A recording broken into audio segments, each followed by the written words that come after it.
You're kidding, right? I asked, the glass of whiskey halfway to my lips. You actually want me to write your wedding speech? Noah smiled like it was the most natural thing in the world. That same smile, the one that used to undo me at 2 in the morning when he'd whisper my name into the dark. You're the best writer I know, Eli. Who else would I ask? And that's how it began, the cruelest joke life ever played on me. Noah Bennett was the kind of man you couldn't just forget. He had this quiet confidence, the kind that filled a room without a word. We'd met in college, in one of those accidental ways that make you believe in fate. Me, the overly sarcastic literature major. Him, the golden boy with a baseball scholarship and a smile that could talk angels into sinning. For 4 years, we were inseparable. Friends, we said. Just friends. Except friends didn't stay up until dawn, sharing secrets you'd never say sober. Friends didn't trace the other's jawline when the world went quiet. And friends sure as hell didn't kiss in the back of a rain-soaked car on the night of graduation, breathless and shaking like they'd both been waiting a lifetime for it. After that night, Noah disappeared. No explanations. No goodbye. Just gone. Took me 2 years to stop checking my phone at midnight. 3 to stop writing unsent letters I never had the courage to mail. And then, 5 years later, an invitation arrived in a thick, cream-colored envelope with gold lettering that made my stomach twist. You are cordially invited to the wedding of Noah Bennett and Claire Hayes. I almost tore it apart. Instead, I did something dumber. I went. The rehearsal dinner was at a vineyard just outside Santa Barbara. The kind of place that made you think about forever golden vines, oak trees, laughter carried on warm evening air. And there he was, Noah. Older, sharper around the edges, but still devastatingly familiar. When he turned and saw me, time folded in on itself. His expression flickered, a flash of something I couldn't name before he smiled, easy, charming, like none of it had ever mattered. Eli. His voice was the same. God, it was the same. Noah, I said, forcing my lips to move. Congrats, man. You actually did it. He chuckled. Don't sound so surprised. I'm not. I let out a breath. Didn't think it'd be so soon. He looked away then, his jaw tightening. Yeah, me neither. That night, he asked me to write the speech. You've got a way with words, he said. And I want it to be perfect. I want it to sound like me. I almost laughed. Because it already did. The next few days were a blur of floral arrangements, rehearsal chaos, and me pretending like my heart wasn't rotting inside my chest. I wrote drafts, crossed them out, rewrote them again. Every line sounded wrong. Too honest. Too hollow. Too full of ghosts. Claire the bride was everything I wasn't. Graceful, kind, and genuinely in love. I could see why Noah chose her. Or at least why he convinced himself he did. She smiled at him like he hung the stars. And he looked back at her like he was trying to believe it. On the 3rd night, I couldn't sleep. So I went out for a walk. The vineyard was silver under the moonlight, and the sound of crickets filled the air. That's when I heard footsteps behind me. Noah. He stopped a few feet away, hands in his pockets, watching me. Couldn't sleep either? Not exactly a restful place, I said, voice low. He nodded, gaze drifting over the hills. You remember junior year? That night we got lost driving back from Monterey? I snorted. When you swore you could read a map? He grinned. Hey, I got us home, didn't I? After 6 hours.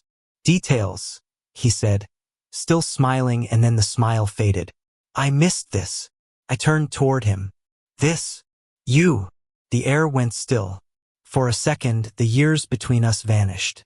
Then I said, carefully, You're getting married, Noah. I know. His voice cracked, barely audible. That's the problem. When he kissed me, it wasn't gentle. It was desperate, like he was drowning and I was the only air left. And for a second, I let him. Because love makes fools of us all. His hands found my face, trembling. Mine fisted in his shirt. The world blurred. Everything I'd buried came clawing back up.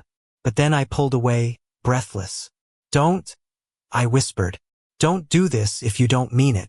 I do, he said, eyes burning. I never stopped meaning it. Then why my voice broke? Why her?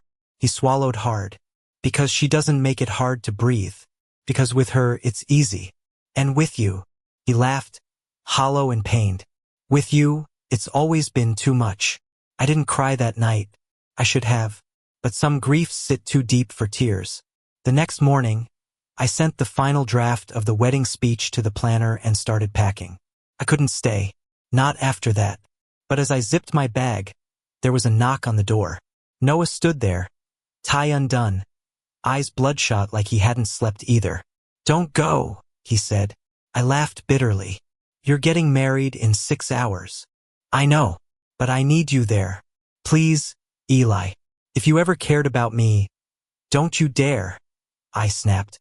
Don't weaponize that. He flinched, and for a heartbeat, neither of us spoke. Then softer I said, You made your choice, Noah. Live with it. And I walked out. But life, cruel, unpredictable life, had other plans. When the ceremony started, the sun was setting behind the vines, casting everything in gold. Claire looked radiant, Noah flawless. The guests smiled, the music swelled, and I sat in the back row, invisible. Until he saw me, our eyes met across the crowd.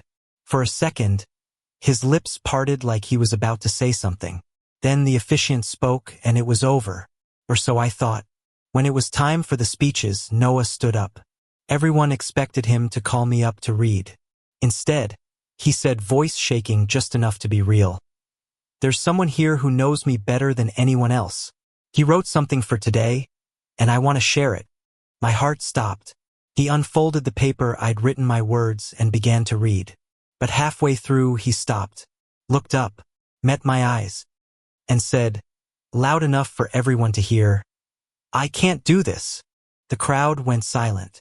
Claire turned toward him, confusion written all over her face. Noah took a breath, and his voice cracked on the next words. I can't marry someone when I'm still in love with someone else. For a second, no one moved. The air was too thick to breathe. Claire's bouquet slipped from her hands, hitting the floor with a soft, impossible sound like the final note of a song that should never have ended. Noah, she whispered, her voice trembling. What are you saying? He turned to her, eyes glassy, words catching like they were made of glass. I'm saying I'm sorry. You don't deserve this. You don't deserve me pretending to be someone I'm not. A collective murmur rippled through the crowd, confusion, shock, disbelief. Somewhere in the back, someone dropped a champagne flute. And me? I just sat there, frozen, the blood draining from my face. My heart was pounding so hard I thought it might split open. Claire shook her head, tears streaming down her face. You told me you loved me. I do, he said, voice raw. But not the way you deserve. Not the way his gaze flicked to me, and the world went quiet again. Not the way I love him. That was the moment everything shattered. I didn't remember standing up. 1 second I was glued to my seat. The next I was halfway down the aisle, the eyes of 200 guests burning into my back. I could feel every heartbeat in the silence, every ounce of humiliation and disbelief twisting inside me. Noah, stop. I hissed under my breath when I reached him. You don't know what you're doing. He turned to me, desperate. Yes, I do. No, you don't. My voice broke. You're panicking. You're scared. This isn't, it's the truth, he said, cutting me off. It's the truth I should have said years ago. Claire let out a choked sob and stumbled backward as one of her bridesmaids caught her. Both of you, she whispered, shaking. Get out. The crowd parted like a wound. I caught Noah's arm, dragging him out before either of us made things worse. Cameras flashed. Someone gasped. And then the doors slammed behind us, leaving only the sound of my ragged breathing and the distant hum of music fading into chaos. Outside, the vineyard was too quiet. The sky was a burnished orange, heavy with late sunlight. I turned on him, fury shaking in my chest. What the hell was that? I shouted. I told the truth, he said simply. You humiliated her. You blew up your entire life in front of 200 people. He laughed bitterly. Yeah, well, at least this time I didn't run. The words hit like a slap. You think this fixes anything? I think it's a start, he said, stepping closer. I couldn't do it, Eli.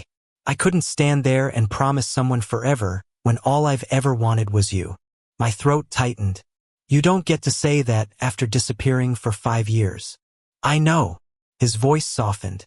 And I'll spend the rest of my life making it right if you let me. I wanted to hit him. I wanted to kiss him.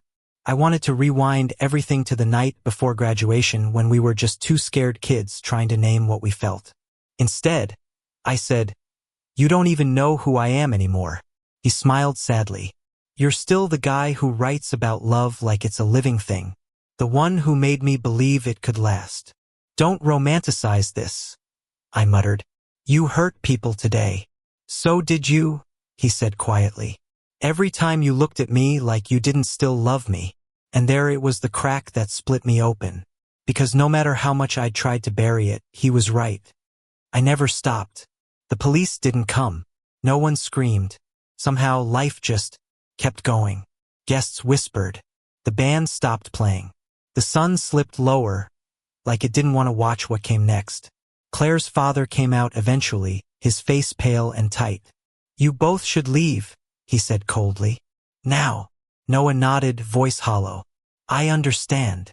We walked down the gravel path together in silence.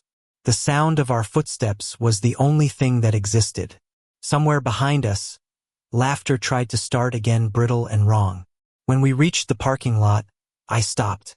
"Where are you even going to go?" "I don't know," he admitted. "But I couldn't stay there. Not after." He looked at me, and the sentence died. I sighed, pinching the bridge of my nose. "Get in the car." His eyebrows lifted. "You're serious? Don't make me regret it." He smiled faintly, that same crooked, boyish smile I'd fallen for once upon a time. "Wouldn't dream of it."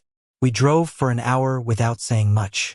The road twisted through the hills, the sky bruising into twilight. He kept glancing at me like he wanted to speak but didn't know how. Finally, I said, "You can start by explaining why you vanished after graduation." He exhaled, long and slow. "You remember that night, the one in the car?" I nodded. "Hard to forget." "I freaked out," he said. "My dad found out about us. He gave me a choice: the baseball career I'd worked for my whole life, or you." I froze. "And you chose the career." "I was 18, Eli. I didn't know how to be brave yet." His voice cracked. "But I thought about you every damn day.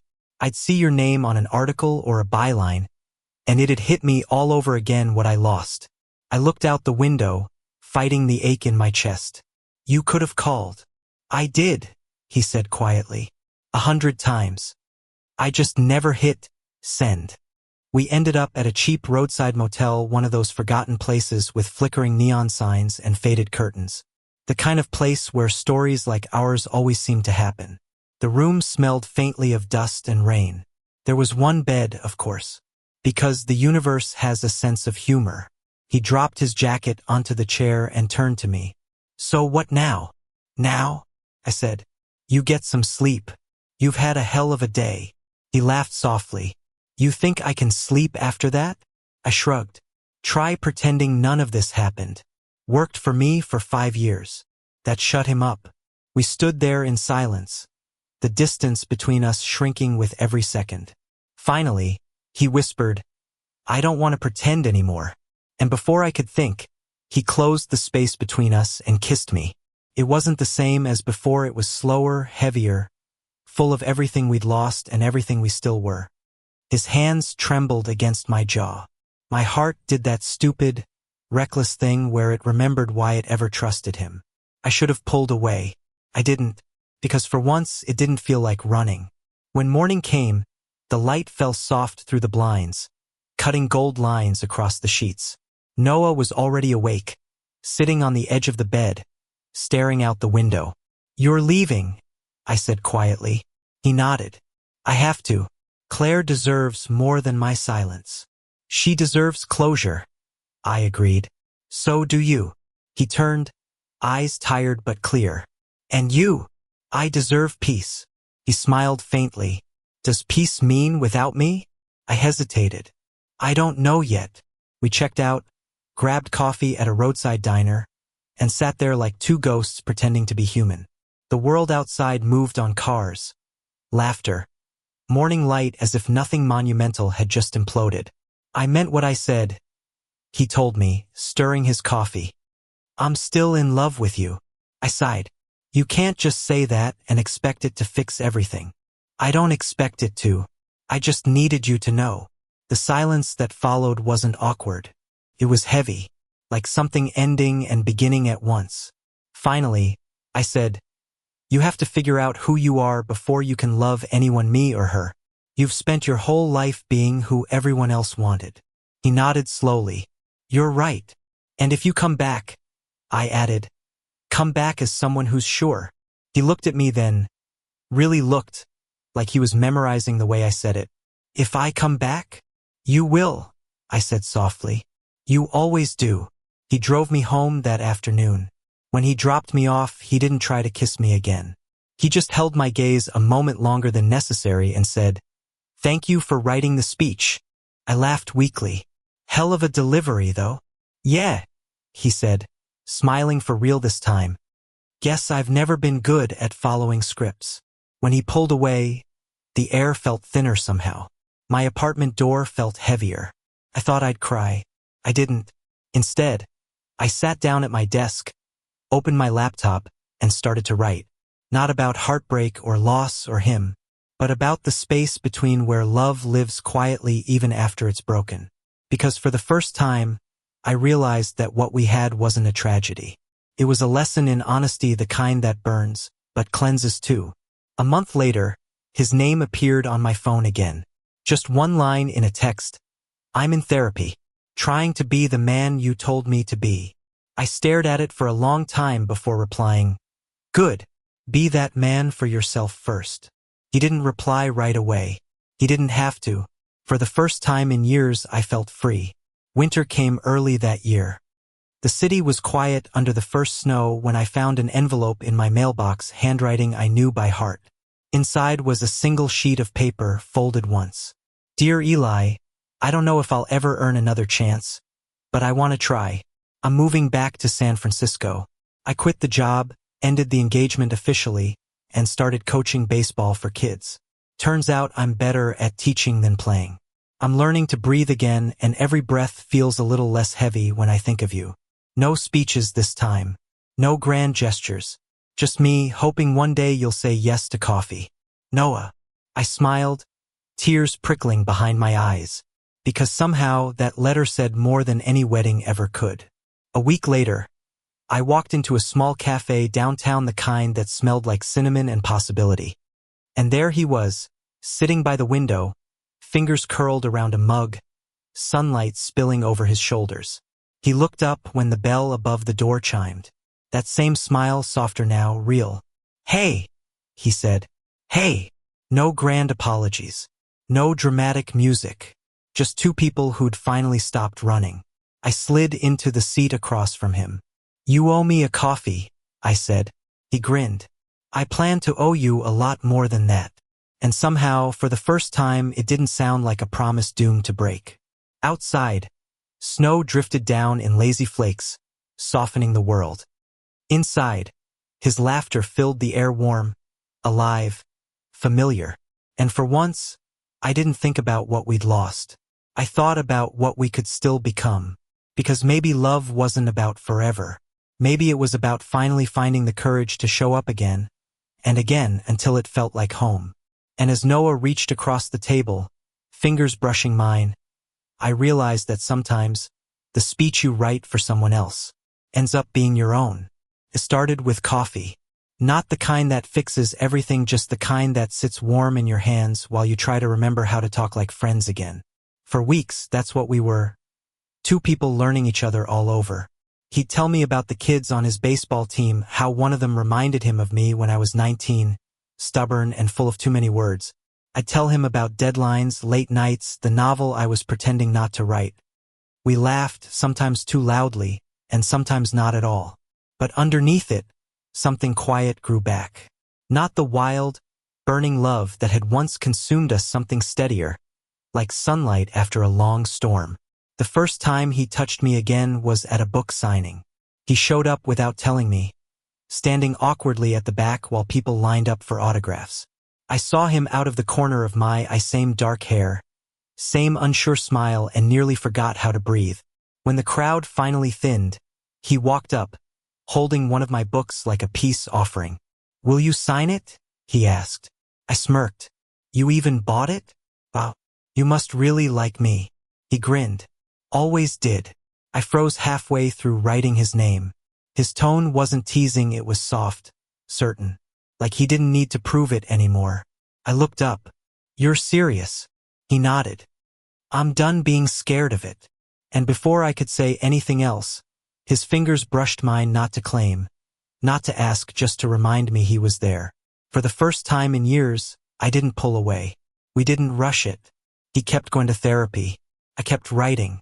We built something in the small, in between spaces, texts that said, "Thinking of you."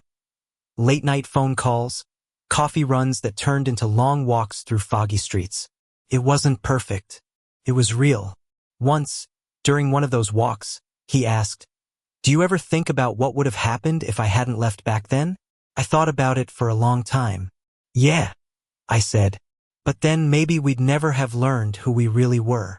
He smiled, shoving his hands into his jacket pockets. "I like who you are now." "Good," I said, bumping his shoulder. "Because this version doesn't take crap from anyone." "Noted," he said with a laugh. But maybe he could still let people in once in a while. I rolled my eyes. "Working on it." Spring came with a softness neither of us expected. One Saturday morning, he showed up at my apartment door holding a bag of groceries. "I'm making breakfast," he announced. I blinked. "You can cook?" He smirked. "Define cook." 20 minutes later, the kitchen was a disaster: flour on the floor, eggshells in the sink, something burning on the stove. He was laughing so hard he could barely breathe, and I couldn't help joining in. "You're terrible at this," I said, wiping flour from his hair. "Maybe," he said, catching my wrist. "But you're smiling, so I call that a win." That smile of his, it had always been my undoing. And before I knew it, I was kissing him, slow and certain, like we'd both waited long enough. When we finally pulled apart, he whispered, "I'm not going anywhere this time." And somehow I believed him. Months passed. Life found rhythm again. We didn't announce anything, didn't post photos, didn't label it. It wasn't about showing the world, it was about quietly choosing each other every day. Sometimes, I'd wake up before him, sunlight spilling across the bed, and I'd watch his chest rise and fall. There was something healing about seeing him like that, peaceful, unguarded human. Other mornings, he'd make coffee before I woke up, leaving little notes on the counter. "Good luck with the meeting," or "You're still the best part of my day." And then one night, as rain tapped softly on the windows, he said, "I met with Claire last week." I looked up, surprised. "How did it go?"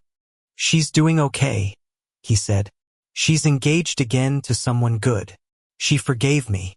"That's big," I said quietly. He nodded. "Yeah." It felt like closing a door I'd left open too long. I reached across the couch, taking his hand. "You're allowed to forgive yourself too." He looked at me, eyes glimmering in the lamplight. "You make it sound easy." "It's not," I said, "but it's worth it." Summer brought the heat back, and with it, a new kind of peace. We drove down the coast one weekend. The windows rolled down, the smell of salt and wildflowers in the air. Somewhere near Big Sur, we pulled over at a cliffside overlooked, the same one we'd once gotten lost trying to find years ago. "Full circle," he murmured. "Yeah," I said, "except this time you didn't run." He turned to me, eyes soft. "Neither did you." For a long while we just stood there, the ocean stretching endlessly before us.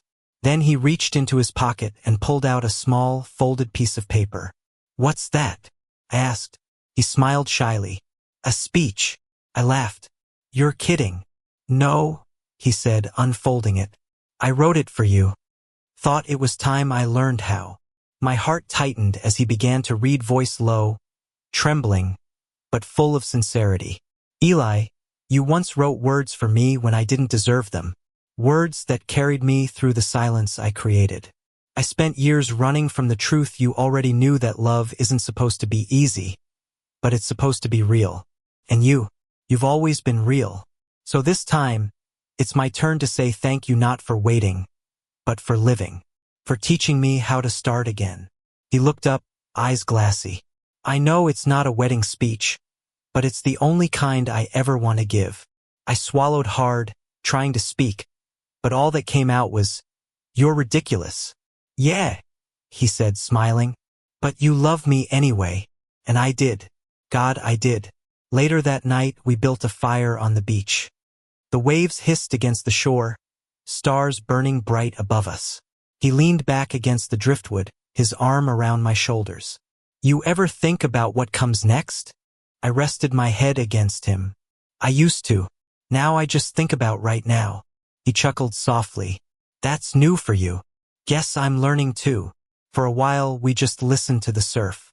Then he said, "You know, I don't need a ceremony or an audience. I just want one promise."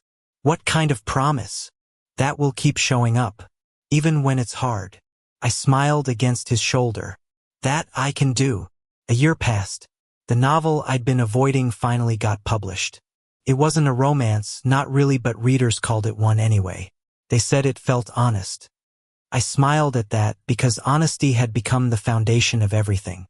Noah came to every reading, sat in the back, always the last to leave.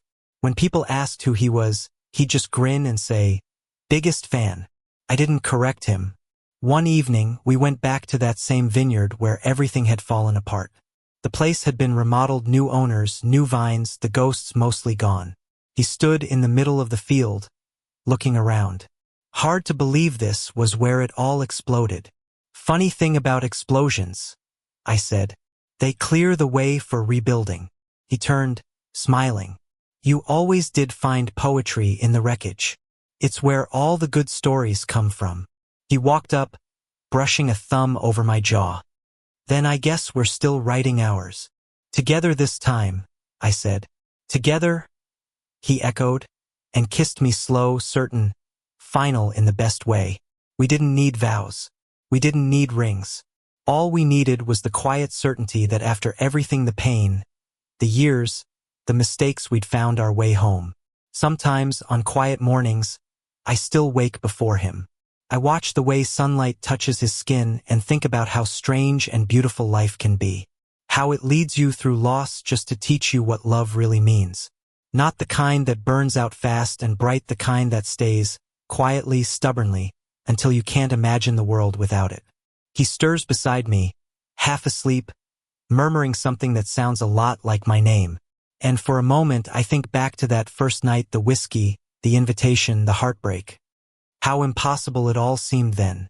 If someone had told me I'd end up here with him, years later, in this ordinary, extraordinary peace, I'd have laughed. But here we are. He opens his eyes, smiling, sleepy and real. "Morning, morning," I whisper back. He reaches for me, pulling me closer, and in that simple gesture, I feel everything: the years, the forgiveness, the love that refused to die. Because sometimes the person who breaks your heart is also the one who helps you put it back together piece by piece, until it fits again. Later that day, while I'm writing, I find his old speech folded between the pages of my notebook. I smile, tracing the faded ink, and add a line of my own beneath it. "You taught me that love isn't about getting it right the first time. It's about coming back again and again until it feels like truth." When I look up, he's standing in the doorway, coffee in hand, eyes soft. "Writing about me again?" he teases. "Maybe." He laughs. "Guess I'll have to read it to find out." "Guess you will." He crosses the room, sets the mug down beside me, and kisses my temple. And for once, there are no ghosts left between us, just the quiet, undeniable fact that we made it. Not perfect, not easy, but real. Outside, the day hums to life, cars, voices, sunlight spilling through the window. Inside, Noah hums softly under his breath, off-key and endearing. I close my laptop, turn to him and say, "So, What do you want to do today? He smiles, that same crooked grin that once undid me and now anchors me. Anything, he says, as long as it's with you. And maybe that's the truest ending we'll ever get, not fireworks. Not applause, just two men in love, quietly building a life they once thought impossible. Because the best speeches aren't delivered to crowds. They're whispered in kitchens, written in silence, lived in moments like this. And as I reach for his hand, I realize this is the story I was always meant to write. Thank you for listening. If you find it interesting, please like and subscribe to follow the next stories.